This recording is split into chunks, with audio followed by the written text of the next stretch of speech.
Hello dear student. Previous lecture में हम लोगों ने बेटा एक्सरसाइज 4.2 का क्वेश्चन नंबर जो 1 है उसके सभी पार्ट किए थे with the help of a factorization method. ठीक है ना, हम लोगों ने इसमें रूट्स निकाले थे with the help of factorization method. अब हम इसी एक्सरसाइज की 4.2 की ये जो बेटा वर्ड्स प्रॉब्लम है 2, 3, 4, 5, 6 ये करेंगे। ठीक है बेटा, तो पहले 3 से स्टार्ट करते हैं। Solve the problems given in example. Question number 2 कह रहा है solve the problem given in example 1। तो जो एग्जाम्पल 1 है ना वो सॉल्व करना है, तो अपन लोग उसको बाद में देखते हैं। पहले क्वेश्चन नंबर 3, 4, 5, 6 कर लेंगे। ठीक है, उसके बाद देखेंगे क्वेश्चन नंबर 2।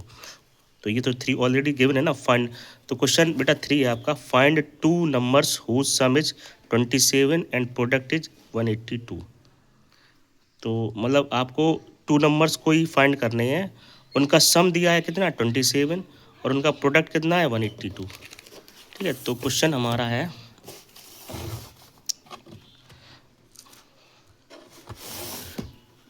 एक्सरसाइज 4.2। तो क्वेश्चन है बेटा हमारा एक्सरसाइज 4.2 क्वेश्चन नंबर है 3rd। तो हमें फाइंड करने हैं बेटा 2 number whose sum is 27 and product is 182। तो गिवन क्या है, गिवन है हमें कि कोई 2 नंबर है उनका सम दिया है, सम ऑफ 2 नंबर इज 27 है, ये गिवन है। और इनके जो प्रोडक्ट है, प्रोडक्ट ऑफ 2 नंबर ये दिया है बेटा 182, ये हमें गिवन दिया है। टू फाइंड क्या करना है, टू फाइंड करना है नंबर्स, 2 नंबर्स, ये दोनों नंबर फाइंड करने हैं। तो हम लोग क्या करेंगे बेटा कि 2 नंबर का सम 27 है, तो हम कंसिडर कर लेंगे let 1 number be X. 1 number कोई क्या है, एक्स है, and other number be Y. एक नंबर क्या है, एक्स है, और एक नंबर वाई हमने कंसिडर कर लिया। ठीक है, अब इसका सम दिया है, इन दोनों का सम कितना दिया है 27। तो हमारी बेटा एक इक्वेशन बन जाएगी x plus Y equal to 27। ये हमारी इक्वेशन नंबर 1 हो गई। सेकंड इक्वेशन हम इसकी सेकंड वाली जो गिवन कंडीशन है उससे निकालेंगे कि प्रोडक्ट ऑफ 2 नंबर इज 182। मतलब ये जो नंबर है ना ये हमने कंसिडर किए हैं एक्स और वाई, इनका जो प्रोडक्ट है वो कितना 182 है। तो एक इक्वेशन ये बनेगी कि X into Y equal to 182 हो जाएगा। ये इक्वेशन नंबर 2 हो गई। अब आपके पास बेटा 2 वेरिएबल हैं एक्स और वाई, और 2 इक्वेशनें बन गई। तो 2 वेरिएबल को सॉल्व करने के लिए हमें 2 इक्वेशन चाहिए। अगर हमारे 3 वेरिएबल होते तो 3 वेरिएबल को सॉल्व करने के लिए 3 इक्वेशन चाहिए। तो हमें तो अभी यहाँ पर 2 वेरिएबल मतलब एक्स और वाई की वैल्यू फाइंड करनी है, एंड हमारे पास 2 इक्वेशन अवेलेबल है। अब अपन क्या करेंगे, हम लोग बेटा इक्वेशन 1 में से या तो एक्स की वैल्यू निकाल लो या वाई की वैल्यू निकाल लो। ठीक है, और वो इक्वेशन नंबर 2 में हम क्या कर देंगे, सब्स्टिट्यूट कर देंगे। तो यहाँ से कर ले रहे फ्रॉम इक्वेशन 1 बी गेट। तो मैं क्या कर रहा हूँ, x plus Y equal to 27 है, तो मैं फ्री हूँ बेटा, मैं चाहूँ तो x की वैल्यू भी निकाल सकता हूँ, मैं चाहूँ तो y की वैल्यू निकाल सकता हूँ। तो मैं क्या कर रहा हूँ, मैं y की वैल्यू निकाल ले रहा हूँ। तो x plus Y equal to 27 given है बेटा, तो y मैं इधर ही रख रहा हूँ, x उधर ट्रांसपोजिशन कर दे रहा हूँ, तो x जब ये उधर जाएगा तो 27 माइनस एक्स हो जाएगा। तो अब मैंने क्या किया, मैंने y की वैल्यू निकाल ली x के टर्म में, या हम इसको ऐसे भी कह सकते हैं we have express y in terms of x। अब ये वाली जो y की वैल्यू है ये बेटा इक्वेशन नंबर 2 में हम क्या कर देंगे, सब्स्टिट्यूट कर देंगे और लिख देंगे now substitute the value of y in equation number 2 we get. अच्छा, आप सब्स्टिट्यूट की जगह बेटा पुट भी कर सकते हो, पुट थोड़ा इजी रहेगा। तो सब्स्टिट्यूट कर देंगे तो लेकिन सब्स्टिट्यूट लिख देंगे तो भी सही है, पुट लिख देंगे तो भी सही है। तो y की वैल्यू हम सब्स्टिट्यूट कर देंगे किस में, इक्वेशन नंबर 2 में। तो x into by, x by है ना, तो बाई की जगह ये आ जाएगा 27 माइनस एक्स इक्वल टू 182। अब x का मल्टीप्लाई कर देंगे अंदर, तो क्या होगा, ये हो जाएगा 27x और x का इसमें को तो minus X square equal to 182। ठीक है। अब आपकी देखो, अब हमारे पास क्या है बेटा, मैं 182 को इधर भी लेके आ सकता हूँ या मैं इन दोनों टर्म को उधर लेके जाऊँ। तो एक्चुअल में क्या है कि ये कहीं ना कहीं देखो क्वाड्रेटिक इक्वेशन बन रही है। तो क्वाड्रेटिक इक्वेशन बन रही है और उसका हमारा जो प्रयास रहेगा वो एक्स स्क्वायर का कोफिशिएंट हमारा पॉजिटिव रहना चाहिए।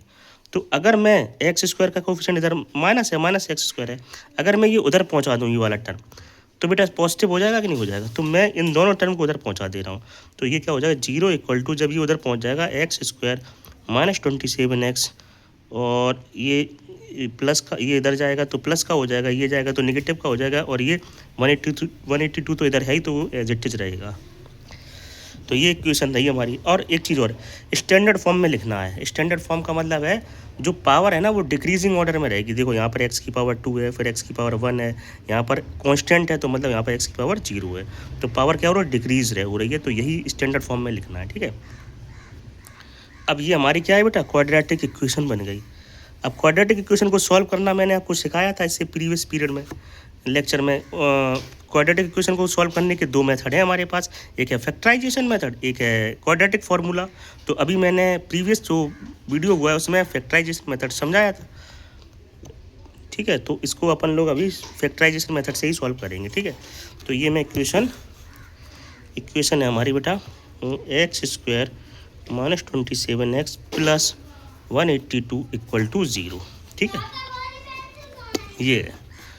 तो इसमें कैसे सॉल्व करोगे, वही अपना कांस्टेंट का multiply, splitting the middle term लगाएंगे। तो स्प्लिटिंग द मिडिल टर्म में करते क्या है, कांस्टेंट का मल्टीप्लाई एक्स स्क्वायर के कोफिशिएंट के साथ। कांस्टेंट कितना है 182, एक्स स्क्वायर का कोफिशिएंट कितना है 1, तो 182 का मल्टीप्लाई 1 में करेंगे तो 182 इंटू 1 कितना आ जाएगा 182।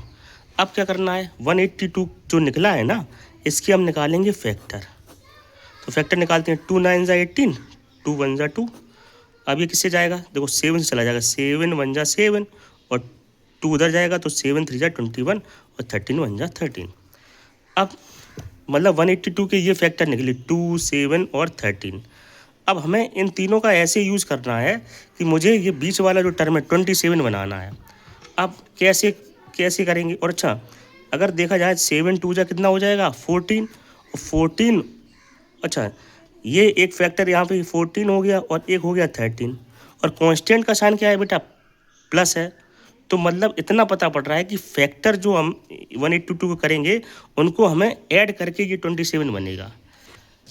ये किसने बताया कि ऐड करके बनेगा, ये हमें कांस्टेंट का साइन बताता है कि फैक्टर को हम ऐड करके आएगा मिडिल वाला टर्म।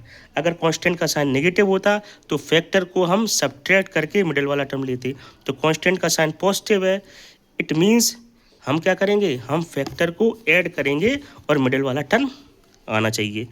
अब ऐड करने का तो अब कोई बच्चा ऐसे सोचेगा कि सर ऐसे ऐड कर लो, 13 7 या 91 हो गया, 91 में 2 जोड़ दो तो 93 हो जाएगा। तो ऑब्वियस सी बात है ये वाला फैक्टर नहीं लिया जाएगा। या कुछ बच्चे ऐसे सोचेंगे 13 2 या 26 और 26 में 7 जोड़ दो तो 26 में 7 जोड़ोगे तो 27 नहीं आएगा ना। तो एक्चुअल में हमें ऐसा फैक्टर लेना है जिससे हमारा मिडिल वाला टर्म मिलना चाहिए, और फैक्टर को ऐड करना है या सब्ट्रैक्ट करना है वो कांस्टेंट के साइन से मालूम पड़ जाएगा। तो कांस्टेंट का साइन प्लस है तो इसका मतलब है फैक्टर को ऐड करेंगे तो 27 मिलना चाहिए। तो 13 तो ये रहा, और 7 2 जा क्या कर दो 14 कर दो, तो 14 और 13 को जोड़ेंगे तो कितना आ जाएगा 27 ही आ जाएगा। अब बात ये कि सर साइन इधर नेगेटिव का है तो क्या करेंगे, 14 प्लस 13 कर रहे हैं अगर तो 27 आ रहा है, लेकिन यहाँ माइनस का है तो क्या करेंगे, दोनों पे माइनस साइन लगा दे रहे हैं। दोनों पे साइन माइनस लगाएंगे तो माइनस माइनस क्या हो जाता है, प्लस हो जाता है, और साइन हमेशा लार्जर संख्या का रहता है, बड़ी संख्या का। तो 14 13 में 14 बड़ी और इसका साइन नेगेटिव है तो ये नेगेटिव आ गया। तो ऐसे यानी कि इसको स्प्लिट कर देंगे, X square minus 14x minus 13x plus 182 equal to 0। हाँ यही थी ना इक्वेशन। हाँ अब नेक्स्ट स्टार्टिंग की दो टर्म में से कॉमन निकाल लो। हमेशा ऐसा करेंगे, स्टार्टिंग के दो टर्म में से कॉमन निकालेंगे। तो कॉमन क्या आ रहा है, एक्स इंटू एक्स माइनस का 14। लास्ट के जो दो टर्म है उनमें से कॉमन निकाल लो। तो ये, और कॉमन भी ऐसे निकालेंगे, ये जो हमारा जो ब्रैकेट के अंदर बना है वो मेरा बनना चाहिए, ठीक है। तो मैं यहाँ से अगर -13 कॉमन निकाल लूँगा तो क्या बचेगा, इधर x रहेगा, माइनस का 14 इक्वल टू 0। मैंने जब मैं माइनस बाहर निकालूंगा ना, तो माइनस जब भी बाहर निकालेंगे तो अंदर के साइन चेंज हो जाएंगे। तो जब यहाँ से माइनस साइन बाहर निकल गया तो ये नेगेटिव का था, ये पॉजिटिव का बन जाएगा, ये पॉजिटिव का था, ये नेगेटिव का हो गया। अब आपके सामने दो टर्म है, एक टर्म ये रखा और एक टर्म ये रखा, क्योंकि ये प्लस माइनस क्या करते हैं, टर्म को सेपरेट। तो इस हिसाब से इस, अब ये बीच में माइनस है तो एक टर्म ये है, एक टर्म ये है। इन दोनों में से क्या कॉमन आ जाएगा, इन दोनों में इधर x माइनस 14, इधर भी x माइनस 14 है, तो x माइनस 14 आ गया कॉमन। इधर क्या बचा, x माइनस 13 इक्वल टू 0। अब क्वाड्रेटिक इक्वेशन ये थी, इसको मैंने कन्वर्ट कर लिया किस में, product of two linear factor. देखो ये क्या है, लीनियर फैक्टर है, ये क्या है, लीनियर फैक्टर है, दोनों प्रोडक्ट है, कन्वर्ट कर लिया। अब हम क्या करेंगे, ईच प्रोडक्ट को, ईच लीनियर फैक्टर को इक्वेट कर देंगे 0 से। तो x माइनस 14 इक्वल टू 0 हो जाएगा, x इक्वल टू 14 आ गया यहाँ से, और x माइनस 13 इक्वल टू 0 हो जाएगा, तो x इक्वल टू 13 आ गया। तो आपके जो नंबर्स आए हैं बेटा, हमें क्या करना था, हमें नंबर्स फाइंड करने थे। तो एक नंबर है हमारा बेटा 13 एंड एक नंबर है 14। This is your answer. तो यहाँ पर ये क्वेश्चन नंबर 3 कंप्लीट होता है। अब क्वेश्चन नंबर 4 देखेंगे ना। तो क्वेश्चन नंबर 4 ये क्या कह रहा है, देखो क्वेश्चन नंबर 4 मैं आपको बता दूँ क्या है। क्वेश्चन नंबर 4 है बेटा, find two consecutive positive integer. हमें टू कॉन्जिक्यूटिव पॉजिटिव इंटीजर निकालना है, सम ऑफ हुज स्क्वायर इज 365। अब देखो पहले ये समझो, कॉन्जिक्यूटिव का मतलब होता है बेटा, मतलब कि लगातार जो इंटीजर आते हैं, और पॉजिटिव का मतलब पॉजिटिव इंटीजर, पॉजिटिव का मतलब हो गया 0 1 2 3 4 5 6 0 से, और नेगेटिव का मतलब -1 -2 -3, ठीक है। तो हमें कॉन्जिक्यूटिव पॉजिटिव, कॉन्जिक्यूटिव को हिंदी में क्रमशः भी बोलते हैं, हमें क्रम वाले पॉजिटिव इंटीजर लेने हैं। तो टू कॉन्जिक्यूटिव पॉजिटिव इंटीजर निकालने हैं, और क्या गिवन है, सम ऑफ हुज स्क्वायर, उनके स्क्वायर का जो सम है वो 365 है, ठीक है। तो ये क्वेश्चन नंबर 4 है अपना। तो मैं क्या कर रहा हूँ, जब भी ऐसा क्वेश्चन आ जाए, कॉन्जिक्यूटिव पॉजिटिव इंटीजर का क्वेश्चन आ जाए, तो एक बेटा हम इंटीजर लेंगे x। Let first integer be x and other क्या हो जाएगा बेटा, अदर हो जाएगा, अदर बी x प्लस 1, ठीक है। जब भी कॉन्जिक्यूटिव पॉजिटिव इंटीजर की बात होगी तो एक आप x लेंगे तो अदर क्या हो जाएगा, x प्लस 1। कॉन्जिक्यूटिव का मतलब होता है क्रम से। तो अगर एक हमने इंटीजर 1 लिया तो इसके अगला वाला कॉन्जिक्यूटिव इंटीजर क्या होगा, 2 होगा, 2 लिया तो 3 होगा, ठीक है। तो एक x ले लिया, दूसरा क्या हो जाएगा, x प्लस 1 हो जाएगा। अब क्या है question, according to the question ये है कि इन दोनों के स्क्वायर का जो सम लिखा है, सम ऑफ हुज स्क्वायर, मतलब इसका स्क्वायर और इसके स्क्वायर का अगर सम करेंगे तो वो कितना आएगा, 365। तो बेटा इसका स्क्वायर क्या होगा, एक्स स्क्वायर, इसका स्क्वायर क्या होगा, प्लस एक्स प्लस 1 का होल स्क्वायर, और कितना है ये बेटा, ये है 365 है, ठीक है। अब इसे सॉल्व करते हैं, ये एक्स स्क्वायर हो गया, यहाँ पर a प्लस बी का होल स्क्वायर लाएंगे तो X square plus 1 plus 2x equal to 365, मतलब a प्लस बी का होल स्क्वायर लगा दिया, A square plus B square plus 2ab, X square हो जाएगा बेटा 2x square plus 2x plus 1, ये कॉन्स्टेंट टर्म इधर लेके आएंगे तो -365 इक्वल टू 0, ये हो जाएगा 2x स्क्वायर प्लस 2x, 365 में से 1 गया बेटा, ये हो जाएगा माइनस का 364 इक्वल टू 0 2। अब देखो ये क्वाड्रेटिक इक्वेशन बनी, याद रखना जब भी कोई क्वाड्रेटिक इक्वेशन बनी और उसमें से कुछ कॉमन निकल रहा है तो कॉमन निकाल लिया करो, उससे क्या होगा कि जो क्वाड्रेटिक इक्वेशन है वो बेटा सिंपल हो जाएगी। तो अपन क्या करेंगे, इसमें से 2 कॉमन ले रहे, तो ये बनेगी X square plus X minus 364 equal to 0, और 2 को क्रॉस मल्टीप्लाई इधर कर देंगे तो X square plus X minus 364 equal to 0। अच्छा एक और चीज़ मैं यहाँ पे बता दूँ, हम लोग कह देते कि 2 को क्रॉस मल्टीप्लाई कर देंगे इधर, एक्चुअल में ऐसा नहीं होता, होता ये है कि ये इक्वेशन का मतलब होता है कि इन दोनों का, इसका और इन दोनों का जो प्रोडक्ट है वो 0 के इक्वल है। तो जब इन दोनों का प्रोडक्ट 0 के इक्वल है तो क्या पॉसिबिलिटी है, पॉसिबिलिटी ये है कि 2 तो कभी 0 के बराबर हो ही नहीं सकता, हाँ ये 0 के बराबर हो सकता है, तो इसीलिए हम X square plus X minus 364 equal to 0 कह देते हैं। और क्लास 10th में हो अभी, तो हम लोग क्या करते हैं कि डायरेक्ट ये बोल देते हैं कि G2 को मैं इधर क्रॉस मल्टीप्लाई कर दे रहा हूँ, लेकिन एक्चुअल में होता क्या है कि इन दोनों का प्रोडक्ट 0 के बराबर है। तो इसका मतलब ये है 2 डज नॉट इक्वल टू 0 होगा, 2 कभी 0 के इक्वल हो नहीं सकता है, ये इसके इक्वल 0 होगा। अब ये अगेन क्वाड्रेटिक इक्वेशन हमारी बन गई है। तो क्वाड्रेटिक इक्वेशन को सॉल्व करने के अभी फैक्टराइजेशन मेथड हमने सीखा है, तो उसी सॉल्व करते हैं। तो 364 के फैक्टर निकालेंगे, 364, तो ये आ जाएगा, कितना आएगा, 2 1 ज़ा 2, 2 8 ज़ा 16, 2 2 ज़ा 4, 2 9 ज़ा 18, 2 1 ज़ा 2, अगेन ये आ जाएगा 7 से जा रहा है ना, 7 1 ज़ा 7 और 2 7 3 ज़ा 21, ठीक है ना बच्चों। अब देखो ये आ गया आपका ऐसे। तो अब कांस्टेंट का साइन क्या है, निगेटिव, है ना, और मुझे एक्स चाहिए, तो कैसे काम करेंगे अपन लोग, 2 1 ज़ा 2, 2 7 1, हाँ ये गलती हो रही, देखो तेईसा सही है, ये आ रहा है। तो इसके करेंगे अपन लोग कैसे, ऐसे करो कि यहाँ पर मतलब जो फैक्टर कांस्टेंट का साइन नेगेटिव है, इसका मतलब फैक्टर में क्या होगा, सब्ट्रैक्शन होगा, सब्ट्रैक्ट करके आएगा आपके पास 1 आएगा। तो करो कैसे करेंगे, 7 दूनी 14, ये नहीं हो पाएगा, हाँ बेटा एक यहाँ पे मिस्टेक हो रही है। जब आप यहाँ से बेटा 2 कॉमन निकालेंगे, सुनो, जब आप यहाँ पे बेटा 2 कॉमन निकालेंगे तो होगा क्या, 2 कॉमन निकाला तो ये एक्स स्क्वायर प्लस एक्स, इधर से भी तो 2 कॉमन निकलेगा ना, तो यहाँ बनेगा 2 1 ज़ा 2 और एक इधर कैरी, तो 2 8 ज़ा 16, 2 2 ज़ा 4 इक्वल टू 0। ये यहाँ पे मिस्टेक हो गई थी बेटा, क्योंकि 2 कॉमन इस पूरी इक्वेशन से निकाली है ना, तो 2 कॉमन निकाला, यहाँ पे एक्स स्क्वायर, यहाँ पे एक्स माइनस 182, अब ये 2 उधर जाएगा तो X square plus X minus 182 equal to 0। ये हमारी क्वाड्रेटिक इक्वेशन है। अब इसके फैक्टर निकालेंगे, 182, तो 2 9 ज़ा 18, 2 1 ज़ा 2, है ना, और 7 से जाएगा ये 7 1 ज़ा 7 और 2 7 3 ज़ा 21 और 13 1 ज़ा 13। अब ये क्वाड्रेटिक इक्वेशन है, ठीक है बेटा, इक्वल टू 0। तो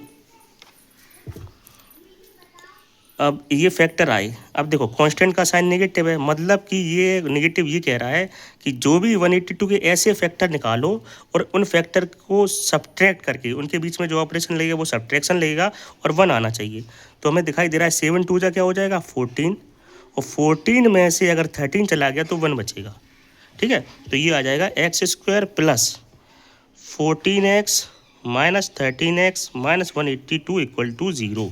तो यहाँ से अपन लोग x कॉमन निकाल लेंगे तो क्या बचेगा, x प्लस का 14 माइनस 13, देखो माइनस इधर भी है, माइनस इधर भी है, माइनस का 13 कॉमन निकाल लेंगे तो क्या बचेगा इधर, x प्लस 14 इक्वल टू 0। मैंने माइनस 13 यहाँ से कॉमन निकाला, ठीक है। अब एक टर्म ये रहा, एक टर्म ये है, ये नेगेटिव है ना बीच में, तो इन दोनों टर्म में कॉमन क्या आ गया, x प्लस 14 आ गया, x माइनस 13 इक्वल टू 0 आ गया। अब दोनों इक्वेट कर देंगे, तो x प्लस 14 को अगर मैं इक्वेट करूँगा 0 से तो x इक्वल टू माइनस का 14 आ गया, और x minus 13 equal to 0 equate कर दूंगा ना तो x इक्वल टू क्या आ जाएगा, 13 आ जाएगा, ठीक है बच्चों। तो x की वैल्यू देखो 2 आ रही है, माइनस की एक 13 की, लेकिन x क्या है हमारा पॉजिटिव इंटीजर है, तो अपन क्या करेंगे, इसको इग्नोर कर देंगे, इसे नेगलेक्ट कर देंगे, 13 ले लेंगे अपन लोग, है ना।